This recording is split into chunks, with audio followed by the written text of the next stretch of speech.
నమస్తే అండి. నా పేరు జీవి సుబ్రహ్మణ్యం. నేను ఉస్మానియా యూనివర్సిటీ కాలేజ్‌లో ఎలక్ట్రికల్ ఇంజినీరింగ్ చదివాను. తర్వాత ఐఐఎం బెంగుళూరులో ఫైనాన్స్ ఎంబీఏ చేశాను. తర్వాత global consulting firms like price water house Coopers అలాంటి ఫర్మ్స్‌లో ఎగ్జిక్యూటివ్ డైరెక్టర్‌గా చేసి నా ప్యాషన్ వల్ల నేను ఈ స్టాక్ మార్కెట్స్‌లో అనలిస్ట్ కింద I have my own business. That is briefly about me. ఈరోజు మనం చెప్పుకునే సెషన్ ఏంటంటే, మీరు కొత్తగా బిజినెస్ స్టార్ట్ చేయాలనుకుంటున్నారా? మార్చ్ 16-17 హైటెక్స్ లో franchise India biggest ఫ్రో expo. Market గురించి అవగాహన ఎక్కువ వస్తే మీకు భయం కొంచెం తగ్గుతుంది. దట్ ఈస్ మై నాకు మెయిన్ ఉద్దేశం అది.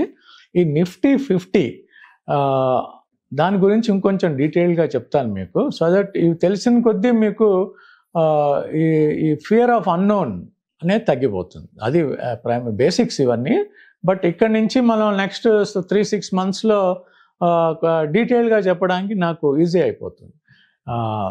సో ఈ నిఫ్టీ 50 అంటే ఏమిటి అసలు? అంటే నిఫ్టీ అనేది మనకి 2 స్టాక్ ఎక్స్చేంజెస్ ఉన్నాయి. National stock exchange, Bombay stock exchange. ఈ నేషనల్ స్టాక్ ఎక్స్చేంజ్ వాళ్ళు కొన్ని ఇండిసీస్ అంటారు. ఇండిసీస్ క్రియేట్ చేసి దాన్ని ఇండెక్స్ మేనేజ్మెంట్ అంటారు. వాళ్ళు దాన్ని మార్కెట్లో ఇలా ట్రాక్ చేసుకోవచ్చు మీరు అని కొన్ని ప్రోడక్ట్స్ క్రియేట్ చేశారనమాట. ఇందులో నిఫ్టీ 50 అనేది మన ఇండియన్ ఎకానమీని రిఫ్లెక్ట్ చేస్తుంది బేసిక్గా. అంటే ఇండియాలో ఉన్న దిగ్గజాలు, అతిరథ మహారథులు, పెద్ద పెద్ద కంపెనీస్, లిస్టెడ్ కంపెనీస్ అన్నీ కూడా కలిపి ఒక బకెట్లో వేసి టాప్ 50 అనమాట అవి. టాప్ 50 అంటే ఏ క్రైటీరియా ప్రకారం 50 అంటే మార్కెట్ క్యాపిటలైజేషన్ అంటారు. పెద్ద పెద్ద ఇంగ్లీష్ జార్గన్, అది ఏం లేదు అందులో. మీకు ఒక స్టాక్ 100 రూపాయలకి కోట్ అవుతోంది. ఆ కంపెనీ వాళ్ళు 1,00,000 షేర్లు ఇష్యూ చేశారు. కంపెనీ క్రియేట్ చేసినప్పుడు అందులో కొన్ని పబ్లిక్ దగ్గర ఉన్నాయి, కొన్ని ప్రమోటర్ దగ్గర ఉన్నాయి. మొత్తం కలిపి ఒక 1,00,000 షేర్లు ఉన్నాయనుకోండి. మామూలుగా మార్కెట్ క్యాపిటలైజేషన్ అంటే ఈ 1,00,000 షేర్లు ఇంటూ 100 రూపీస్ అంటే 1,00,00,000 రూపాయలు ఆ కంపెనీ వాల్యూ కింద. ఆ కంపెనీ వాల్యూ టాప్ 50 అంటే ఈ 50 వాల్యుబుల్ కంపెనీస్. క్రైటీరియా ఏంటంటే మార్కెట్లో వాటి వాల్యూ ఎంత ఉంది అనే దాన్ని బట్టి టాప్ 50 ఫిల్టర్ చేసి ఒక ఇండెక్స్ క్రియేట్ చేసి అది నిఫ్టీ 50. ఈ 50 కూడా చాలా పెద్ద పెద్ద కంపెనీస్, అన్ని సెక్టర్స్వి ఉంటాయి. అయితే కొన్ని నేను ఈ సెక్టర్స్ గురించి మీకు చెప్తాను ఏమేమి ఉన్నాయని ఇందులో.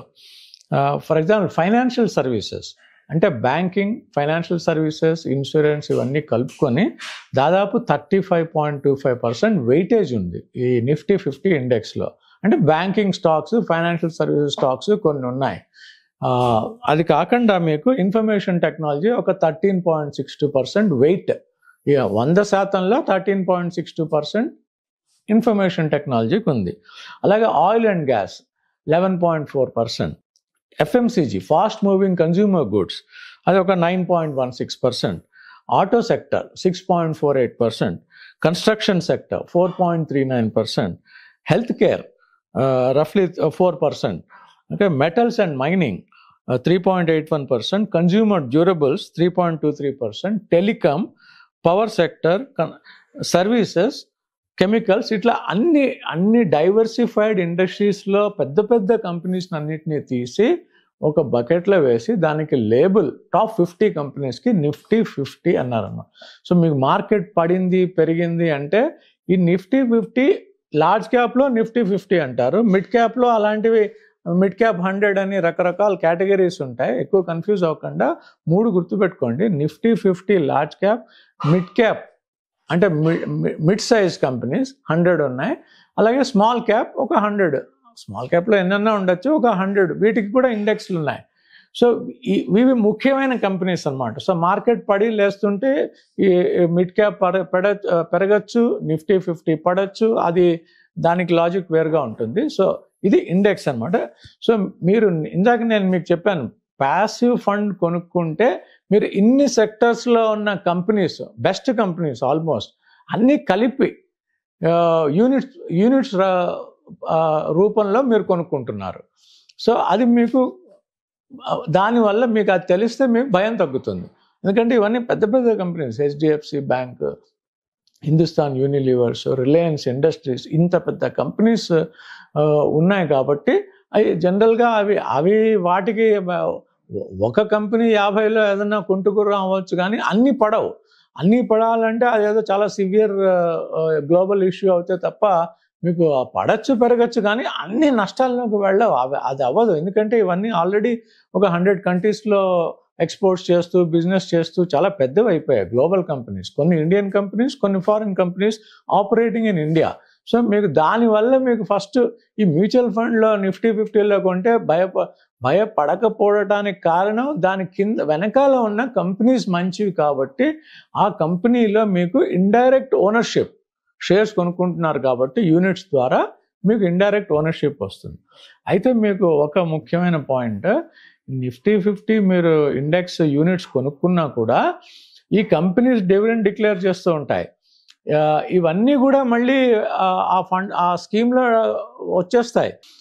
సో మీకు స్టాక్ ప్రైస్ పెరగటంతో పాటు మీకు డివిడెండ్స్ కూడా యూనిట్స్ పరంగా యూనిట్ వాల్యూ పెరుగుతూ ఉంటుంది. అదొకటి గుర్తుపెట్టుకోవాలి మీరు. అయితే వీటిల్లో మీకు ఈ నిఫ్టీ 50 చెప్పాను, ఇలా 50 కంపెనీస్ ఉన్నాయి. వీటిల్లో ముఖ్యమైన కంపెనీస్ వాటి వెయిటేజ్ ఎంత అని చూస్తే హెచ్డిఎఫ్సి బ్యాంక్ చాలా ముఖ్యమైన కంపెనీ. అది గ్లోబల్గా ఏషియాలో బెస్ట్ బ్యాంక్ ఇన్ ఏషియా, అంత మంచి బ్యాంక్ అది.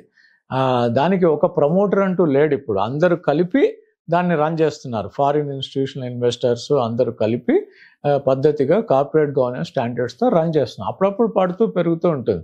మొన్న ఈ మధ్యన బాగా పడింది కాబట్టి అది మార్కెట్ని కిందకి లాగింది అని అంటున్నారు కొంతమంది. సో కొంత రీజన్ కూడా కరెక్టే అది. అలా మిగతా వేరే రీజన్స్ కూడా ఉంటాయి. బట్ ఈ నిఫ్టీ 50లో ముఖ్యమైన కంపెనీస్ ఏంటి అని కూడా మీకు నాలెడ్జ్ ఉండాలి. అందులో ఒకటి హెచ్డిఎఫ్సి బ్యాంక్, దాని వెయిటేజ్ కూడా తెలియాలి. ఇప్పుడు అందరూ ఉజ్జీలుగా ఉండరు, కొంతమందికి బలం ఎక్కువ ఉంటుంది, వాళ్ళని వెయిటేజ్ అది. సో మీకు రిలయన్స్ 9.2% వెయిటేజ్ ఉంది, ఇన్ఫోసిస్ 5.8% ఉంది, Larson and Toubro construction company 4.39% ఉంది, ఐటీసీ 4.31% ఉంది. ఇవన్నీ మార్కెట్ లీడర్స్, వాళ్ళ సెక్టర్స్లో వీళ్ళు టాప్ 2లో ఉన్న కంపెనీస్ ఇవి. టీసీఎస్ 4% వెయిటేజ్ ఉంది, యాక్సిస్ బ్యాంక్ 3.2%, కోటక్ మహీంద్రా, భారతీ ఎయిర్టెల్, ఇవి ముఖ్యమైన కంపెనీస్. సో మీరు నిఫ్టీ 50 యూనిట్స్ కొనుక్కున్నారంటే మీకు కొంచెం ఆదుర్ద తగ్గాలి. మార్కెట్ పడితే ఈ కంపెనీస్కి ఏమవుతుంది, కంపెనీస్ ప్రాఫిట్స్ అలా ఏం తగ్గవు. మార్కెట్ బాగా పెరిగింది కాబట్టి పడుతూ ఉంటుంది. ఎందుకు పెరుగుతుంది అంటే అది ఆ లెక్కలు వేరుగా ఉంటాయి. డిమాండ్ ఎక్కువ ఉంటే పెరుగుతుంది. ఇప్పుడు సప్లై తక్కువ ఉండి డిమాండ్ ఎక్కువ ఉంటే బాగా పెరుగుతున్న కొద్దీ చాలామంది వచ్చి కొనటం అది మనకి ఎకనామిక్స్లో లాగా ప్రైస్ వాల్యూమ్ రిలేషన్షిప్. ఎక్కువ మంది కొంటే ప్రైస్ పెరుగుతుంది, ఎక్కువ మంది అమ్మితే ప్రైస్ పడుతుంది. దానికి కంపెనీ పర్ఫార్మెన్స్ కి చాలా లూజ్ రిలేషన్షిప్ ఉంటుంది. అసలు ఎప్పుడూ కూడా 1:1 ఉండదు. ఇప్పుడు హెచ్డిఎఫ్సి 10% పడింది అంటే కంపెనీల నష్టాలు వచ్చినట్టు కాదు. ఫ్యూచర్లో ప్రాఫిటబిలిటీ కొంచెం తగ్గే అవకాశాలు ఉన్నాయని అనుకోవచ్చు.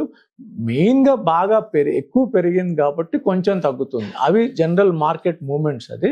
సో నిఫ్టీ 50 గురించి ఒక అవగాహన ఉండి దాని వెనకాల కంపెనీస్ మార్కెట్ లీడర్స్ కాబట్టి మీకు నేను చెప్పినట్టుగా systematic and lump sum investment plan అని చెప్పాను మీకు.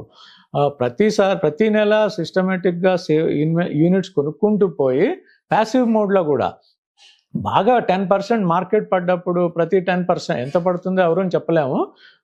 ఎక్కువ పడ్డప్పుడు మీరు ఈ కంపెనీస్లో కొంటున్నారు కాబట్టి నెక్స్ట్ 10 yearsలో మళ్ళీ ఫ్యూచర్ బాగుంటుంది కాబట్టి మీకు ఎక్కువ యూనిట్స్ వస్తాయి కాబట్టి మార్కెట్ ఇండెక్స్ పడ్డప్పుడు మీరు ఎక్కువ డబ్బులు పెడితే యూనిట్స్ ఎక్కువ వస్తాయి. సో ఓవరాల్గా అలాగే మీకు యావరేజ్ కాస్ట్ తగ్గుతుంది. కొన్ని 10 రూపాయలు కొన్ని 5 రూపాయలు కొంటే యావరేజ్ కాస్ట్ మీకు 7.5 అవుతుంది. అది 20 అయినప్పుడు మీకు పర్సంటేజ్ ప్రాఫిట్స్ ఎక్కువ ఉంటాయి. సో అలాంటి అవగాహనతో వెళ్తే మీకు ఈ important asset class mutual funds, indirect equity ఇది, అందులో కూడా మీకు కొంచెం ధైర్యంగా నమ్మకంగా సిస్టమేటిక్ అండ్ లంసమ్ ఇన్వెస్ట్మెంట్ ప్లాన్స్లో వెళ్ళే అవకాశాలు పుష్కలంగా ఉన్నాయి. నెక్స్ట్ 20-25 ఇయర్స్లో అప్స్ అండ్ డౌన్స్ ఉంటూనే ఉంటాయి. అది నేను చెప్పదలుచుకున్నాను. Thank you so much.